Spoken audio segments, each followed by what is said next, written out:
Quero investir 5 minutos do tempo para me passar umas informações sobre o Ministério de Casais. Pode colocar para mim, por favor?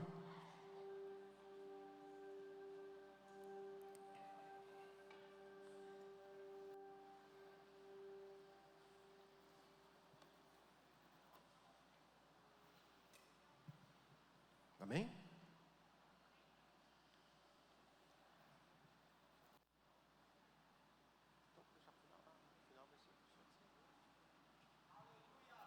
Tá bom.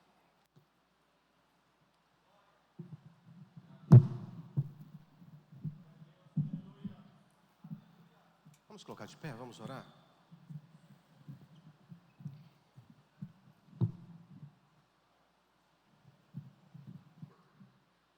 Querido Deus, amado, bondoso e eterno, damos graça, Pai, ao Teu santo nome nesta manhã.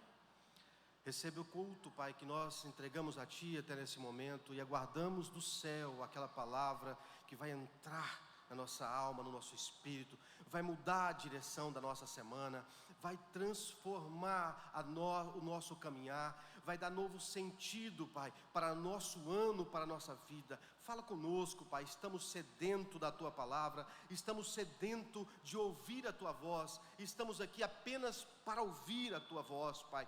Entregamos um culto até aqui, para que abra o céu e o Senhor fale conosco, Pai. Então, em nome de Jesus, fala conosco, Pai, fala conosco. Pode se sentar, irmãos.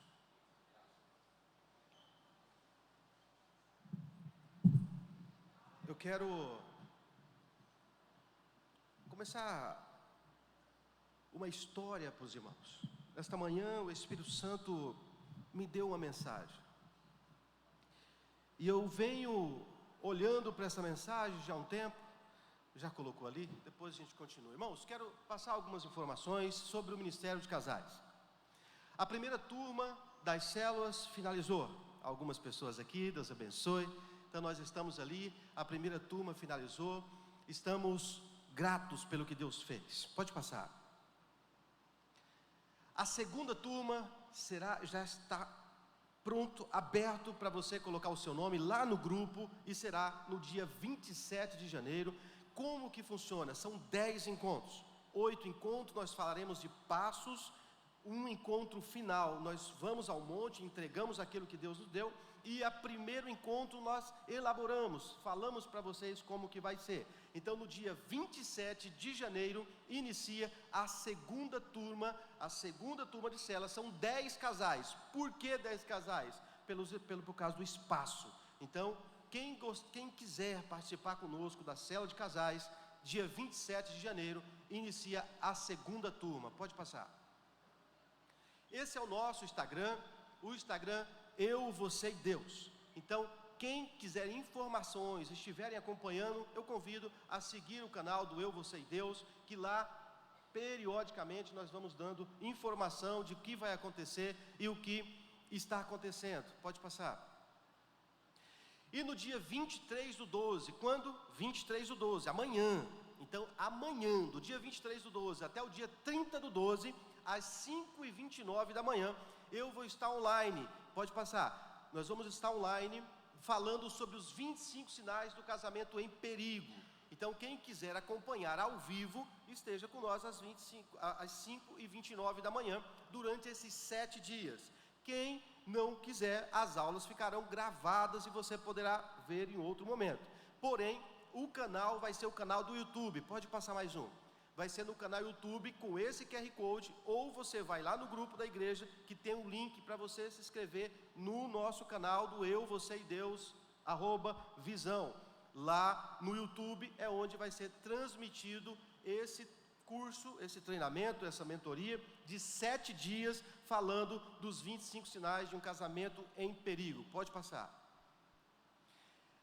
No começo do ano, no dia 1º até o último dia do ano, quem quiser ler a Bíblia comigo, serão 365 dias lendo a Bíblia. Nós vamos ler a Bíblia durante o ano todo. Esse ano eu fiz um desafio comigo mesmo, a ler a Bíblia em 100 dias. Eu já li a Bíblia algumas vezes, maneiras diferentes de você ler. Então agora, quem quiser acompanhar junto comigo no canal do YouTube, vai ficar salvo também, do encontro do Ministério Eu, Você e Deus, a partir do dia 1º, às 5h29 da manhã, nós vamos estar lendo a Bíblia e algum comentário, mas realmente eu vou focar mais na leitura. A partir do dia 1º, quem quiser ler a Bíblia comigo, no canal do YouTube, 365 dias nós vamos entregar de Gênesis a Apocalipse. Nós vamos fazer essa leitura ao vivo. Pode passar? E agora eu quero fazer um pedido para vocês. O canal do Eu, Você e Deus no YouTube é recente. E eu não consigo fazer a transmissão se eu não tiver 50 inscritos. Aqui tem mais de 50 pessoas. Então depois eu quero pedir essa ajuda para você. Vai lá e inscreva, porque eu preciso de 50 inscritos para o YouTube liberar eu começar a fazer as transmissões ao vivo. E aqui eu quero fazer esse pedido para os irmãos auxiliar nesse projeto. 50 inscritos, ele libera e nós vamos estar ao vivo a partir de amanhã. Pode passar a último. O penúltimo. O que vocês vão encontrar no canal do Eu, Você e Deus? Para quem faz célula, após a célula, 21 dias de acompanhamento. Então são ministrações durante 21 dias e tarefas, e protocolos, e ferramentas. Então depois dos 10 encontros, durante 21 dias, vão ter uma mentoria comigo, vai estar lá, já está gravada algumas delas ali na aula. Outra coisa, ainda no canal, quem tem curiosidade como é um devocional, já está gravado alguns, mas serão 365 devocionais, meu e da minha esposa, que está no canal, lá já tem alguns. Então, você vai, eu quero saber como faz o devocional, você vai abrir e vai ver o devocional do dia 1º de janeiro ao dia 31 de dezembro de 2025, nós estaremos fazendo os devocionais. O que mais eu encontro? Essa pregação você vai encontrar lá. O seminário do outro, o primeiro seminário, você também encontra lá no canal Eu, Você e Deus, tá? E o último, e o nosso próximo seminário, que vai ser no dia 17 de janeiro. Então, 17 de janeiro, às 19 horas. Sobre o seminário, eu quero que você venha para o seminário preparado para aprender. Não vai ser um culto, vai ser um seminário, 2 horas, 1h30, 1h40, traga papel e caneta e venha pronto para aprender.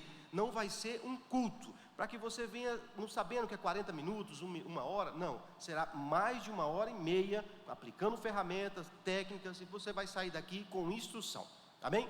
Deus abençoe. Irmãos, nós vamos falar de uma história que está escrita no livro de Jonas. Hoje nós vamos trabalhar o livro de Jonas nesses 23 minutos, então eu serei muito incisivo, muito preciso, e Deus vai falar com a igreja. E eu vou ministrar sobre o tema, quando o perdão de Deus confronta o nosso coração. Quando o perdão de Deus confronta o nosso coração. O livro de Jonas, no capítulo de número 1, no verso de número 1, começa da seguinte forma: a palavra de Yahvé veio a Ioná, ben Samita, filho de Samita, com uma ordem. Então, verso de número 1, no capítulo de número 1, Deus especifica uma ordem. E qual é a ordem? No capítulo de número, no verso de número 2, Yahvé define, explica qual é a ordem que deu para Jonas. Desce, se dispõe até Nínive. Esta foi a ordem. E no verso de número 3, nós temos então a narrativa de que Jonas decide fugir. E assim é o primeiro capítulo. Algumas coisas discorrem e nós entendemos que Jonas foge, vai parar, nós já conhecemos a história, vai parar no navio, lá embaixo. Aí Deus dá ordem ao vento, o vento sopra, faz uma tempestade. Jonas então se levanta, os marinheiros identificam que aquela tempestade não era uma tempestade qualquer, então eles lançam sorte, Jonas confessa, lança ao mar o grande peixe, e aqui eu quero que você venha comigo. E o grande peixe pega Jonas. E no capítulo de número 2, nós vemos Jonas orando. No capítulo de número 2, nós vemos Jonas orando. E Jonas ora e diz assim: clamei a Deus, clamei pela misericórdia de Yahvé, e Yahvé me ouviu dentro do Seol. Seol aqui não é o peixe, Seol é a situação em que Jonas se encontra. E a situação Seol é a situação de morte.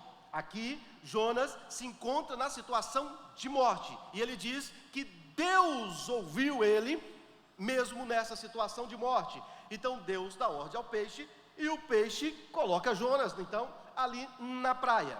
Jonas faz nesta oração um compromisso com Deus. E esse compromisso que Jonas faz nessa oração é assim: Deus, eu, porém, Senhor, não sou como esses que têm ídolos. Eu faço um compromisso, e o meu compromisso é que eu honrarei a Deus com uma voz de ação de graça. Jonas, nessa situação, numa situação de morte, dentro do grande peixe, ele decide fazer um compromisso com Deus. E o compromisso que Jonas faz é: eu usarei a minha voz para agradar a ti. Fala que eu faço. Então, Jonas, no capítulo 3, ele diz assim, e a palavra então de Yahvé, no verso 1, veio a Jonas pela segunda vez. Na segunda vez, vemos uma diferença. Na primeira vez, há uma ordem. Deus estabelece para Jonas: Jonas, esta é a ordem. Já no capítulo de número 3, não é uma ordem. Aqui Deus vem como um pai bondoso. Eu quero que você acompanhe comigo essa crescente da intimidade da parte de Deus com Jonas. Então ele começa no capítulo 1 dizendo assim: essa é a ordenança que eu te faço. E no capítulo de número 3 ele diz assim: olha, esta é uma orientação. E ele dá a orientação: vai a Nínive e fala o que eu tenho para te mandar. No verso de número 3, ainda do capítulo de número 3, nós vemos uma orientação. E a orientação é: Nínive é uma cidade perversa, grande, de 3 dias de caminhada. E já no verso de número 4, nós vimos o profeta que acabou de fazer um compromisso com Deus, fazendo a obra relaxadamente. Que no verso de número 3 há uma orientação: a cidade percorre quantos dias? 3 dias. E no verso de número 4, nós encontramos Jonas percorrendo a cidade por 1 dia, fazendo aquilo que ele tinha acabado de fazer um compromisso de forma relaxada. Então ele caminha 1 dia, e a mensagem que Jonas disse foi: em 40 dias tudo aqui vai ser destruído. Ele, como profeta, recebeu essa incumbência da parte de Deus, e a incumbência era: fala que Nínive vai perecer. E durante 1 dia, eu imagino Jonas caminhando: vai perecer, tá? Isso aqui tudo vai perecer. O que você está fazendo aí? Tá? Vai perecer isso aqui, pode ficar tranquilo, vai morrer todo mundo isso aqui, tá? Vocês vão morrer, vocês vão morrer, vocês vão morrer. E ele vai e fica esperando. Só que acontece algo de forma extraordinária. E aqui, ainda no capítulo de número 3, no verso de número 10, há um arrependimento. Jonas está dizendo assim: olha, vai perecer, vai dar ruim, Deus virá com a mão pesada sobre vocês. Mas no capítulo de número 3, no verso de número 10, há um movimento. E esse movimento é o seguinte: o rei se levanta do altar, do trono. O rei se levanta do trono e fala assim: quem que está aí pregando? É Jonas. O que ele diz? Que vai perecer. Ah, é? Você conhece esse Deus? Eu conheço. Ele tem misericórdia. Ele é um Deus compassivo. Então nós vamos fazer o seguinte: todos da cidade, fiquem agora em jejum. Tire as suas vestes, coloque a veste de saco, coloque a terra na sua cabeça e vamos clamar a esse Deus da misericórdia. E o que acontece? Ainda no verso 3, Deus olha pelo arrependimento de Nínive. E aqui tem um versículo que se cumpre, e esse versículo está lá em Lucas, no capítulo 15, de verso 10, que diz assim, coloca para mim na versão KJA, Lucas 15, 10. Eu vos asseguro que de igual modo há grande júbilo na presença dos anjos de Deus por um pecador que se arrepende. Talvez você já ouviu esse versículo muitas vezes, e você interpretou que os anjos faziam festa diante do trono de Deus. Mas eu quero ler com você novamente esse versículo, que você vai entender que quem está alegre fazendo festa é o próprio Jeová Jireh. E os anjos estão observando a festa que o próprio Deus está fazendo. Que o texto diz assim, ó: eu vos asseguro que, de igual modo, há grande júbilo na presença dos anjos. E quem está na presença dos anjos é o Jeová Jireh, e ele diz que está alegre por um pecador que se arrepende. Por um pecador que se arrepende. Se eu perguntar para a igreja qual é a grande pregação que mais converteu a alma, você vai lembrar de Pedro, que converteu 3.000 pessoas, se arrependeu ao pecado, 3.000 pessoas com a pregação de Pedro. Mas eu quero agora trazer uma nova identidade para essa situação, para que você guarde no seu coração. Aqui Jonas prega durante um dia, e nesse dia 120.000 pessoas se arrependem. 120.000 pessoas se arrependem com uma pregação de Jonas durante um dia. Mas o cenário muda. E o cenário que nós vemos diante disso é um cenário completamente oposto do que um profeta de Deus poderia esperar. Aqui nós começamos no capítulo de número 4, e é o último capítulo do livro de Jonas. E no capítulo de número 4, Jonas está irado. Jonas está irado não porque a pregação dele não foi atendida. Jonas está irado não porque não alcançou o coração dos ninivianos. Jonas está irado porque o coração, a benignidade de Deus alcançou Nínive. Jonas apresenta sintomas de um coração que não tem capacidade de apresentar um perdão. Jonas apresenta, não está preparado emocionalmente para entender que o projeto de Deus é maior do que o dele. Jonas aqui, ele está irado. Jonas poderia ter aprendido com o vento, porque quando ele estava lá na embarcação, a palavra de Deus diz assim, que Deus mandou o vento, e o vento gerou uma tempestade, e Jonas foi lançado no mar, e Deus deu a ordem ao vento, e o vento fez. Aqui Jonas poderia ter aprendido com o vento, mas Jonas decidiu ficar irado com Deus por perdoar os filhos. Aqui nós entendemos uma situação, e eu quero que você venha comigo nessa situação, é que Deus está na sala de festa no céu, dando uma festa, porque Jonas pregou, e o povo alcançou a misericórdia de Deus, através da pregação de Jonas, mas o próprio profeta está irado com Deus.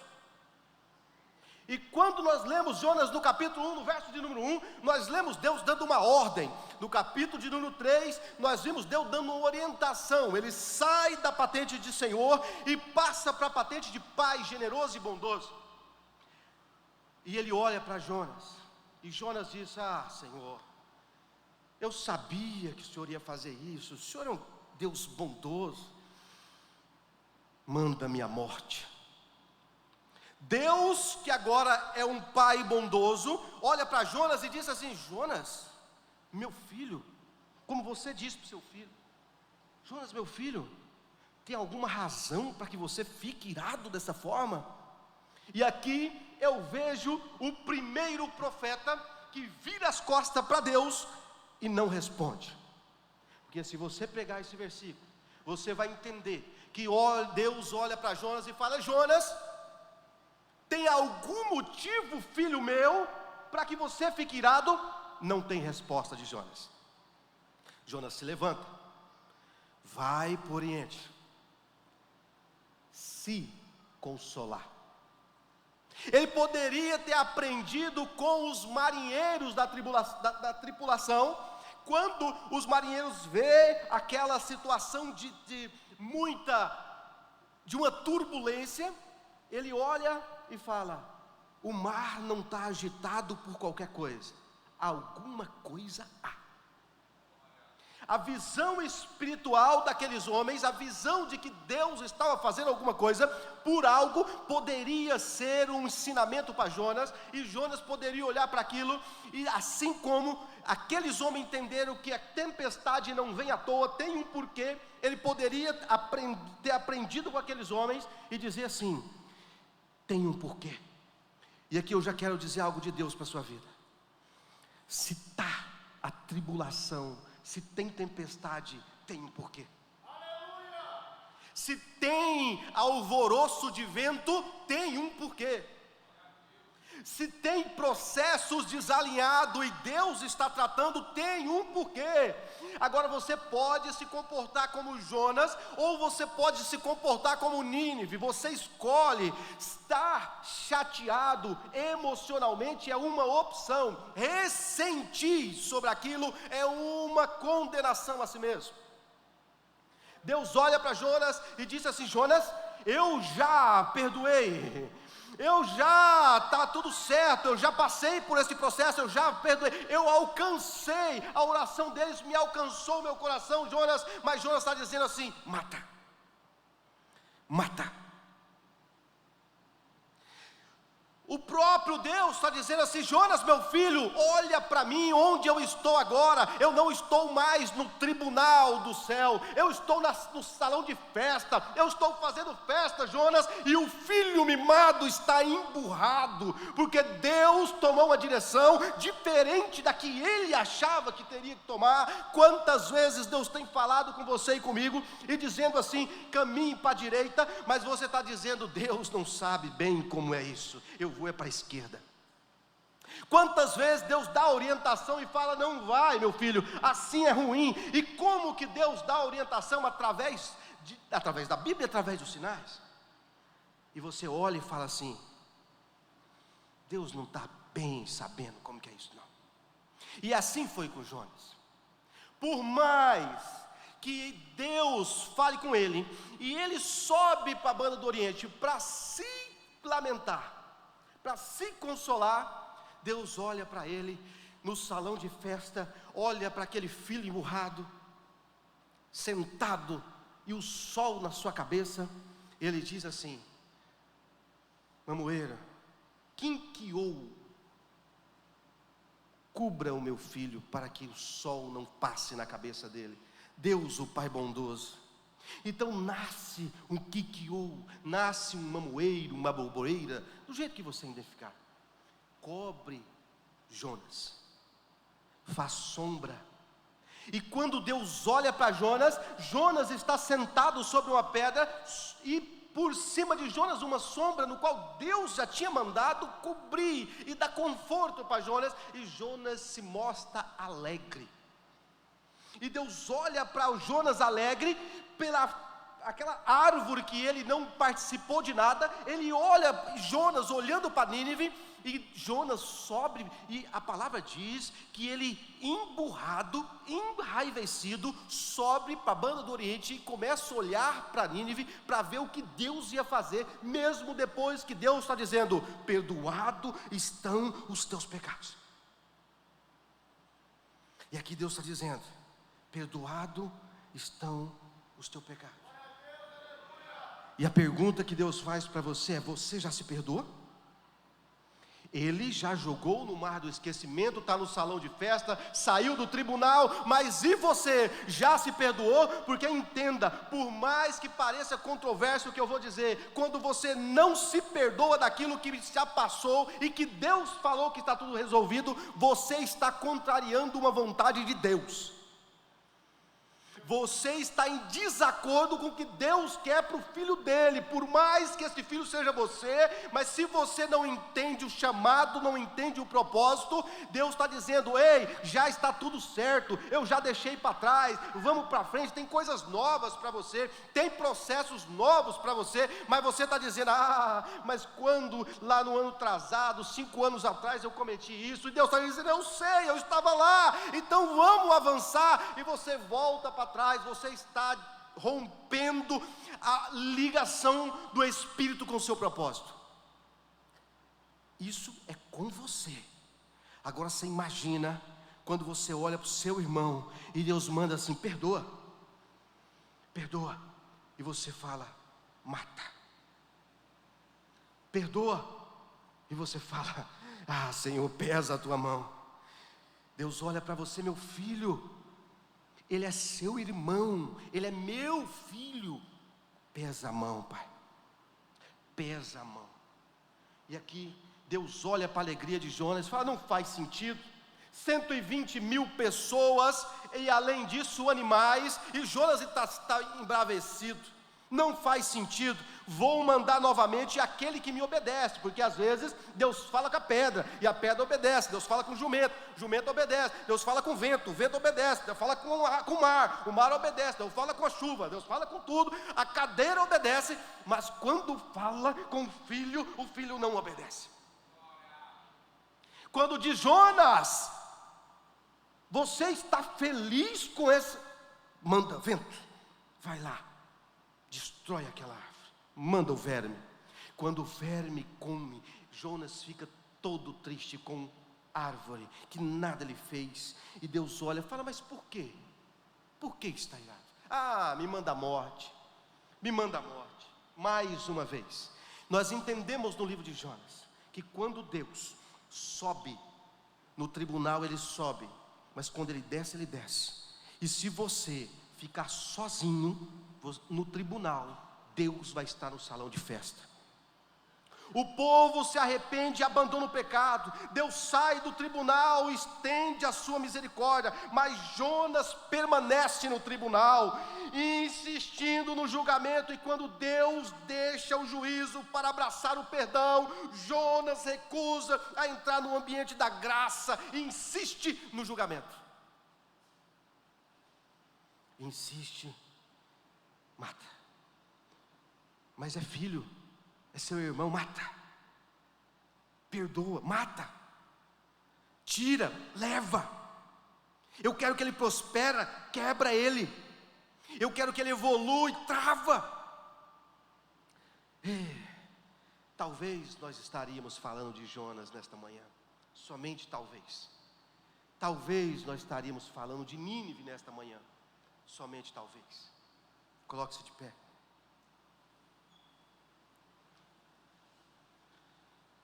Jonas sobe para a banda de Oriente e vai se consolar.